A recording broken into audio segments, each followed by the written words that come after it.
Hi. This week we've got really important projects to do. I know you dove in and got started a little bit last week. Hopefully you got rested up and got everything geared up and ready to go into battle. It's going to be a huge battle for the first 2 weeks. Plan on lots of screaming meltdowns, and that's okay. Let's help them get them out of their system so that we can move forward. And when they have a screaming meltdown, I just embrace it. It's like, wow, there goes a big screamer, because it's like they clean out a pile of poison of the anger and the frustration and the hate in there, and then I can fill it up with a pile of love. So there isn't room for that hate and frustration to build up again, all right? So what I want you to do this week, your homework, is start writing down how long the rages are and how often, so that you can see them getting farther and fewer between and shorter, all right? As the roller coaster is leaving the station, it goes, oh, things are getting better. Oh my goodness, it's a nightmare. Things are getting better. Okay, we're all right. It's good. We can breathe. Okay, so it will be an exciting ride. The first 2 weeks are pretty much, and you'll be like, what are we doing? Is this the right thing? Are we crazy? What is wrong with us? Does this work? Are we, it does work.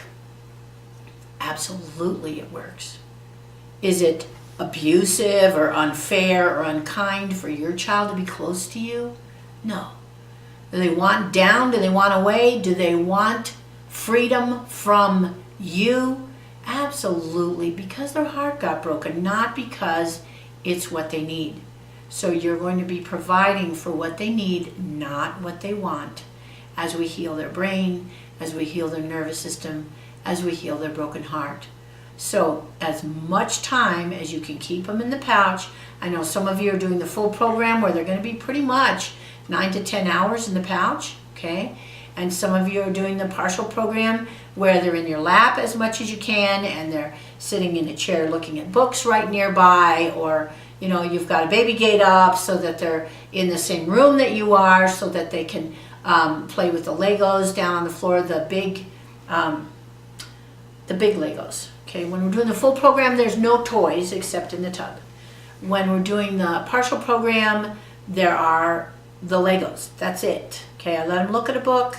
I give them a book they can tear up and I won't be upset about. Usually the JCPenney's Christmas catalog. That is always a hit. And the big Legos with the baby gate up so that they stay in the room that I'm in, because they aren't going to obey yet. They're too little, but unfortunately they're going to be cut loose a little bit. So nearby, and when they're out of the baby gate, they're holding your hand. So if you go into another room to get something, to put something down, you're either carrying them or they're holding your hand. They can't hold your hand, you take them right back behind the baby gate. It's like, this is your world, sweetheart. So we're going to make their world smaller, as much close to your heart as we can, so that they're hearing your heartbeat, their ear is on your heart, you're rocking them, telling them funny stories. We want to do a little bit of playtime with them, not all day long, where you are their entertainment center, and if you aren't entertaining them, there's a screaming meltdown, because sometimes you need to cook a meal or do something else, and they need to learn you are right there, you gave them something to play with, and you are not going to disengage from the other activity that you need to do. So I don't say, I'm busy, I'm not going to talk to you now, I'm da-da-da. I say, here are your Legos, I want you to play with your Legos. And then they're over, Mommy, Mommy, Mommy, what is it you need to do, Legos? Right, so you're playing with your Legos. Mommy, Mommy, Mommy, I want you to play quietly, all right? So we don't say, no, no, no, I'm not going to pay attention to you, but they don't get to get us to come over and play with the Legos. Look what I built, all that. They're right there. They can play quietly because they're getting a tremendous amount of your time. There needs to also be time where they're not getting all of your time, all right? So for now, they're nearby. Sometime you may be reading a book while they're looking at a book. And they're practicing being quiet so you can look at your book while they look at their book, okay? But that's the modified program, not the full program, okay? So with the full program, there's no toys. We do hand clapping games. We do pad cake, Baker's Man. Okay, we do the Itsy Bitsy Spider, and I'm going to put that in your module. You know that Itsy Bitsy Spider is pretty impressive She had adversity after adversity after adversity knock her down, and she would just get right back up and try again and again and again. Just like our little children who had that, got knocked down, and they have to get up again and again. So it's a good little one for them to learn. And you do it for them, you do it, and then they do it with you, itsy bitsy spider, and then they do it as they learn it and they move forward. But they should learn all the verses. So I'm going to put that in your module for this week to work on that. And if they get really great at it and you want to share a little film of it with me, I would love to see it. So hand clapping games, itsy bitsy spider. Peekaboo is another really important game.